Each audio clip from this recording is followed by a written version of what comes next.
another episode of Inside the Recording Studio. I am Jody Whitesides, and with me, as always, is Mr. Chris Hellstrom. How are you today, Chris? Good morning, Jody. I'm doing well. How about yourself? I'm alive. I'm awake. I am ready. Let's do this podcasting thing. Yes, let's do it. What are we talking about today? We are doing a deep dive into one of the classic compressors. I guess we tend to think about the 1176 and the LA2A, but there is another one here, of course, Fairchilds and all those. But one of the really big ones, a little bit more of a modern offering, is the Empirical Labs Distressor. Distressor. Yeah. So we're going to do a deep dive into the Distressor today. All right. Kick us off, Jody. What is the Distressor? It's a compressor, dude. Sorry, I just had to say it that way because you asked such a fun question. The answer to this is that it is a compressor that is built to emulate two of the compressors that you just mentioned in the intro, the 1176 and the LA2A, which makes it a very versatile piece of kit. It sure does. And it has a few more bells and whistles as we get into as well. But also, as the name implies, this is capable of adding distortion to your signal as well. So you get the distortion and the compressor, therefore the Distressor. Right. Yeah, really versatile piece of gear. And as always, when we do these deep dives, maybe we should start a little bit with the brief history of this unit. So, all right. This was the brainchild of Dave Durr. And it was released in 1996.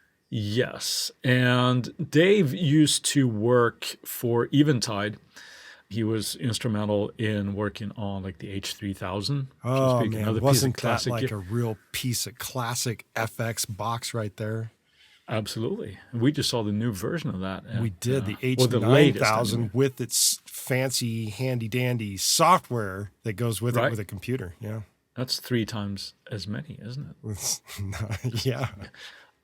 Already off the rails. Sorry. Now, so Dave he was actually running a studio as well, and he wanted to have a piece of gear that could emulate the sound of all these old compressors that he had been working with, and started the company Empirical Labs. And the first product was the Distressor. And as you said, it launched in 96.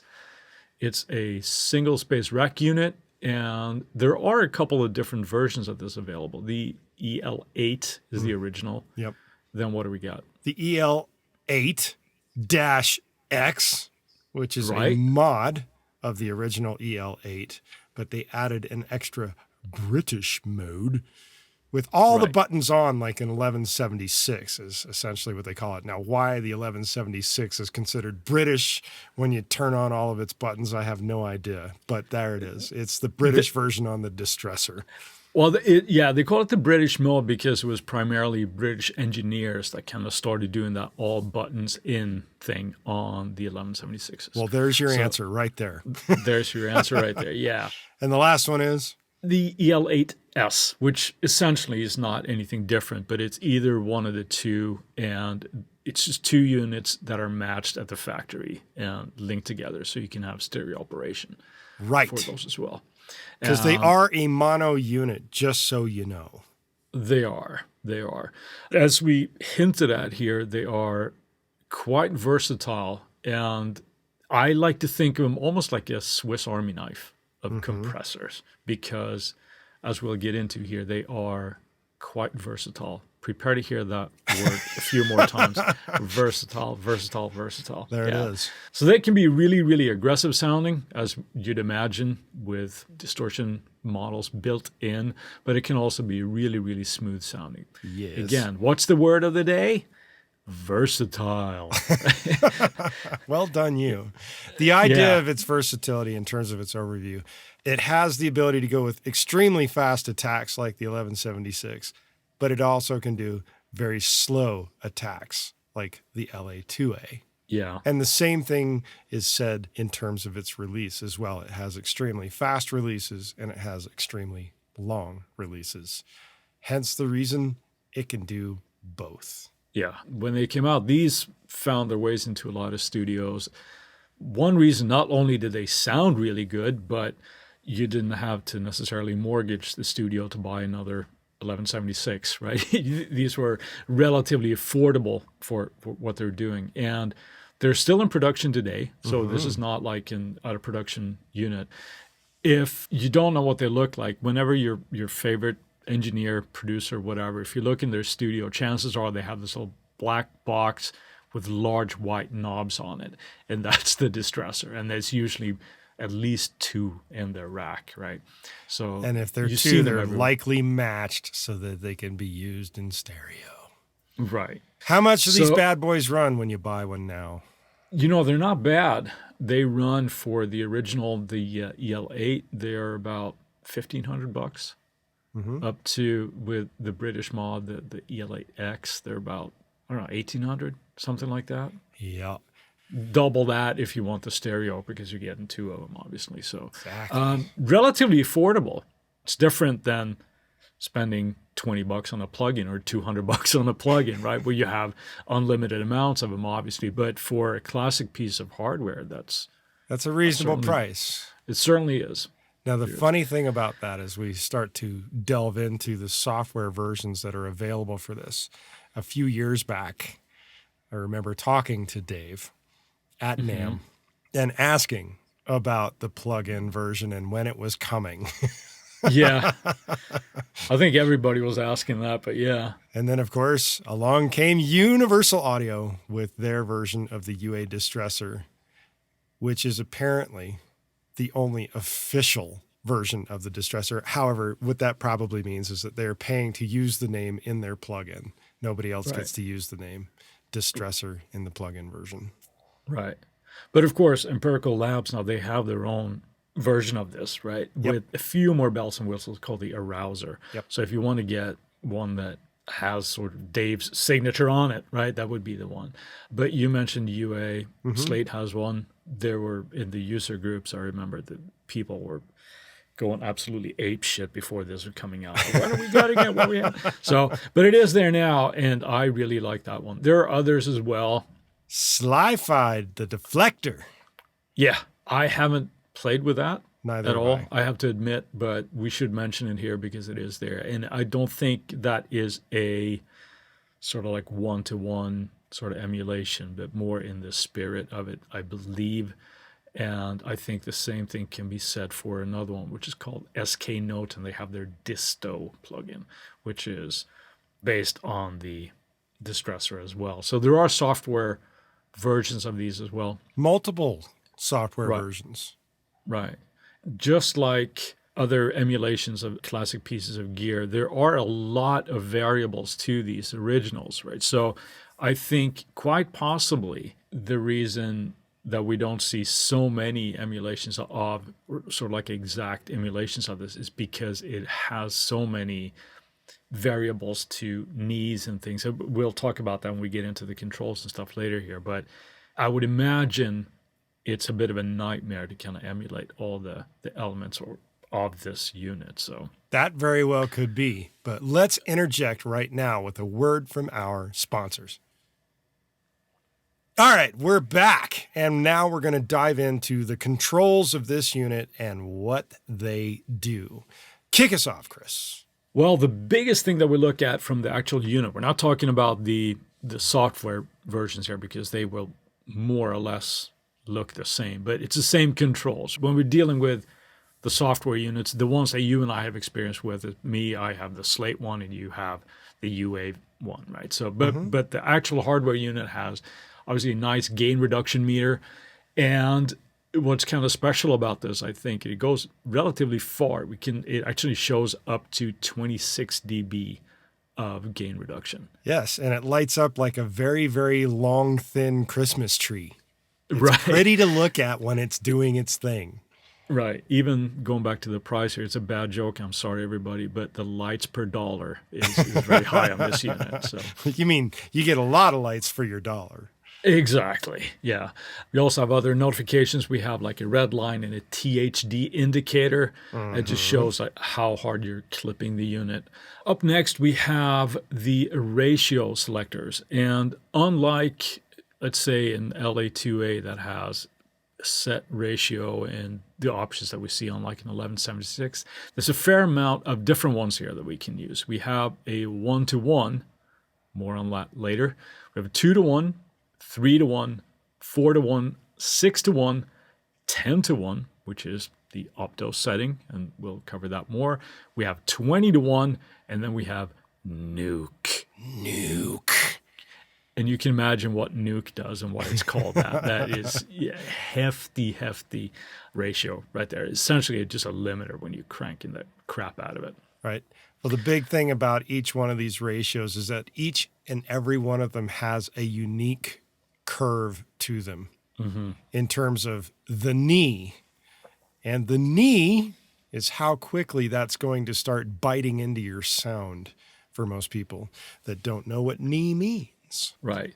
And generally, the rule here for the Distressor is that the gentler the ratio is, so like the 2-to-1, the 3-to-1, 4-to-1, maybe even, has a softer knee. So it won't be as drastic once you get over it and starts slamming.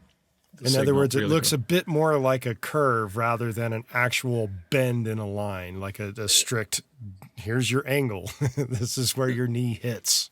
Yeah, something like that, right? That's what makes it at those lower ratios. It can be really smooth sounding. It doesn't have to be like Distressor. It doesn't have to be nuked, right? It has a lot of flexibility there. It makes that more like the LA2A at that point.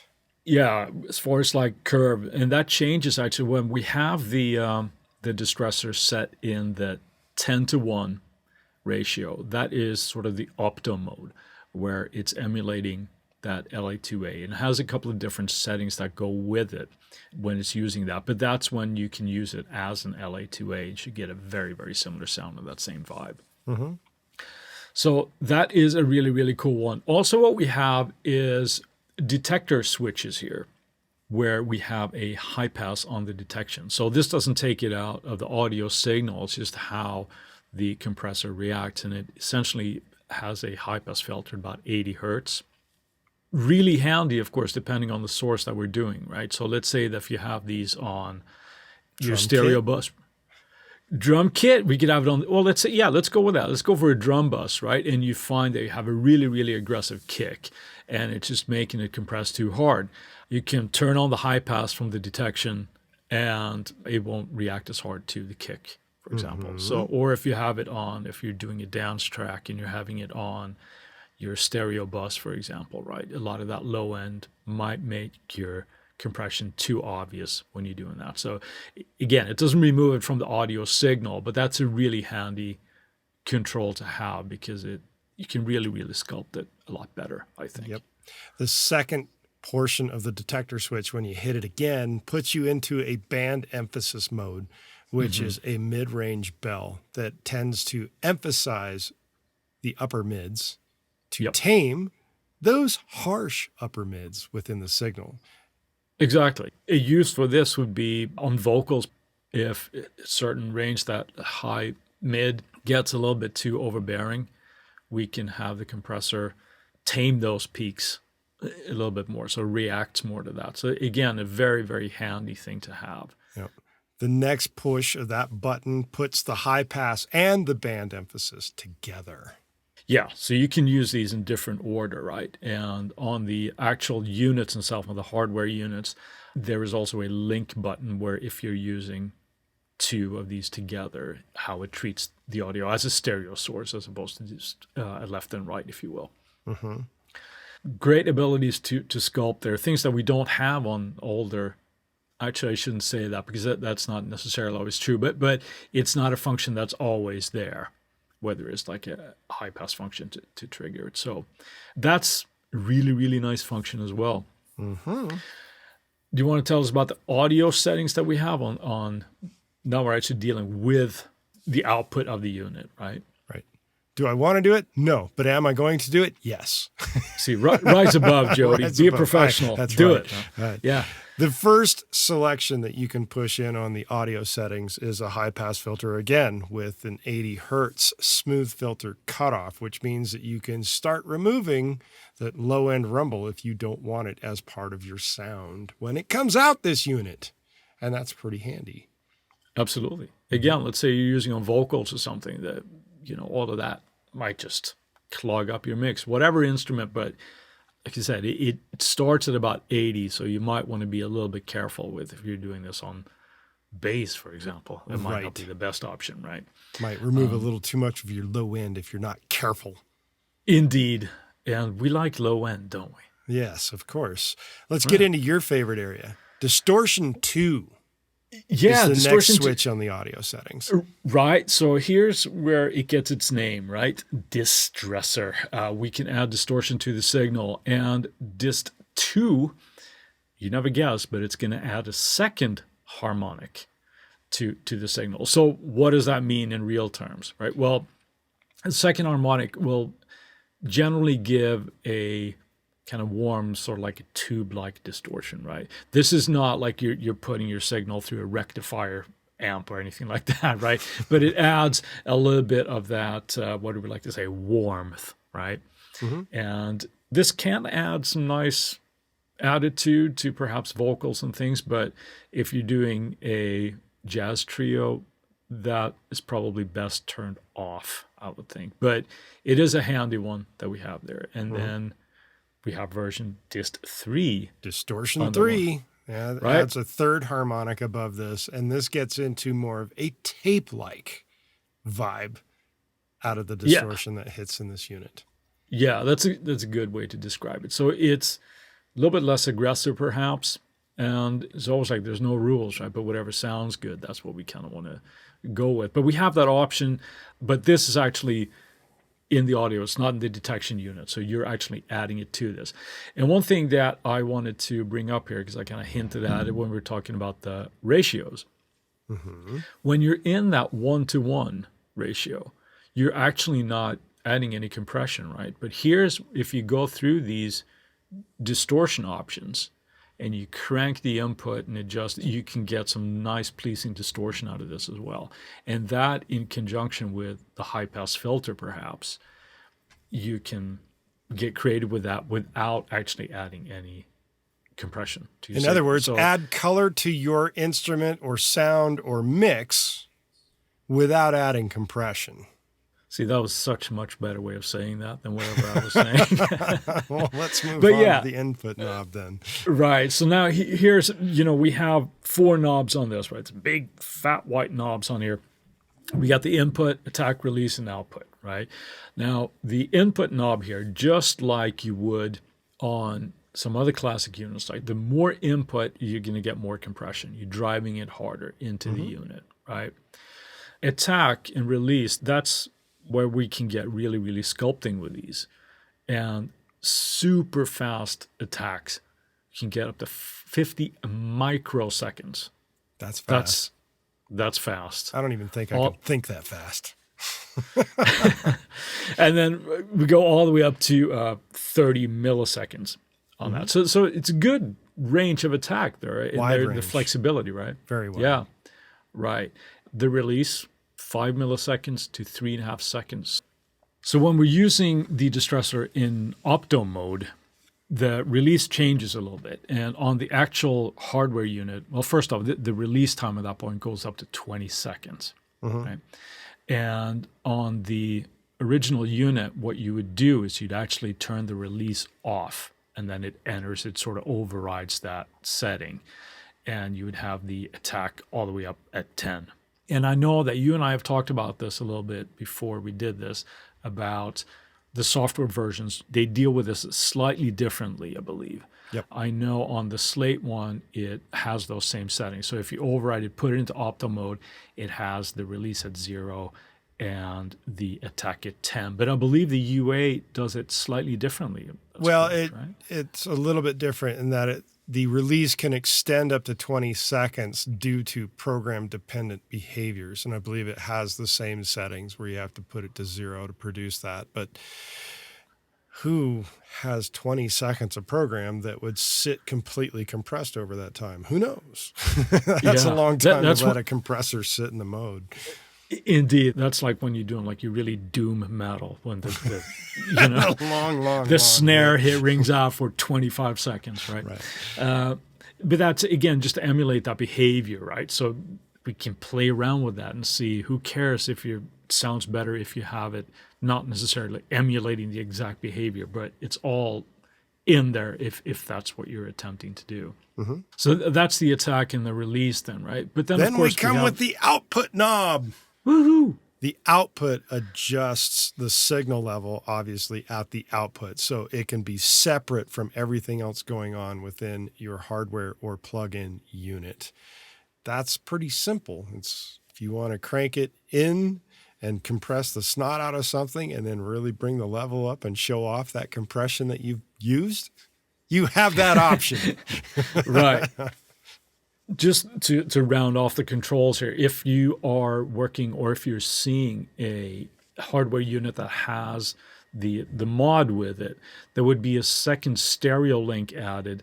And the reason that they did that was the behavior when you linked it with the original one had some phasing issues that would happen between the left and the right. And sometimes that was a really handy trick to use to kind of get some separation on certain sources.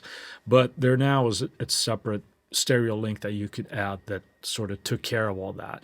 And then as well, that British mode switch, right, which is that emulation of that 1176 all buttons in type of thing. Right. So, but that's on the hardware unit.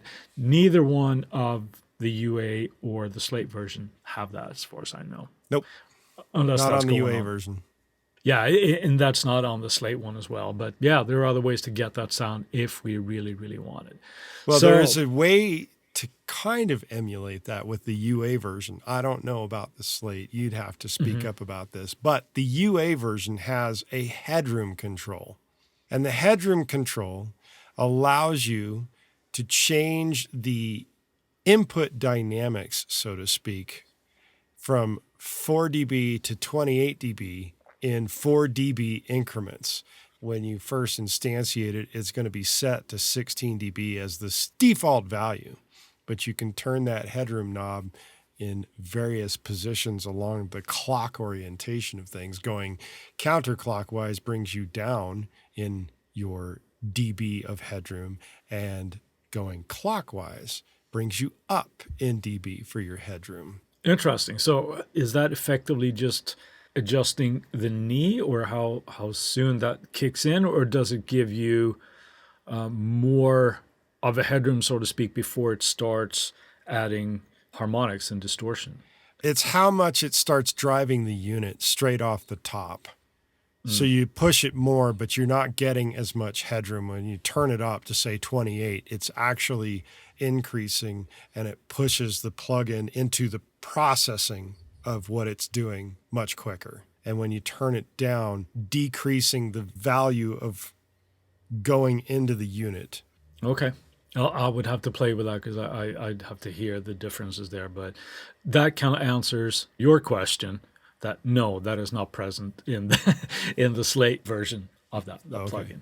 Essentially what it is it's like you can get additional color out of the unit if you're turning up the headroom or turning it down kind of thing. Okay. All right. So what do you use it on? Pretty much everything. Anywhere you want to use an 1176 or an LA2A or any other classic compressor, this thing is usable everywhere. Yeah. The more I use this, I remind myself that why am I not using this more? Right? Because it's almost... That's kind of a contradiction, don't you think? The more that you use it, the more you're reminded, why am I not using this more? But for whatever reason, it's like I always tend to go to like an LA2A or an 1176. Yeah, it's a name But then I'm like, thing. Well, I think it's just a workflow thing where you're just used to it. Sure. But then I'm like, wow, this sounds really, really good. I should use this more. And then you get back to your old habits. But I really, really like this one. And it's, again, we kind of talked about before we started recording here. I said, if you only get one compressor, and if you're starting to go into this world, right, if you're going to get a third-party compressor, this is probably the one to get. Oh, of course. Because of the flexibility, right? Yep. And the word of the day is versatility. Well, the one thing I'll add about that is that every person that I've ever known that's had a hardware version in their studio, that's like their go-to compressor, straight up. That's what they go to, no matter what else they have. They like the Distressor. And part of it that I remember in terms of things before I dove in getting the plug-in They loved the fact that you could set this thing and compress the snot out of something and it wouldn't sound completely compressed. Now, can you compress the snot out of something with the Distressor and come out sounding compressed? You're damn right Yes. you can. However, you can compress a awful lot with the Distressor and still have it come out sounding not extremely compressed, despite the fact that it is very compressed. Yeah. Due to the fact of the really fast attack and release ratios that are available, that you can just tame the peaks really quickly, right, without losing too much of the dynamics. It is a testament to that.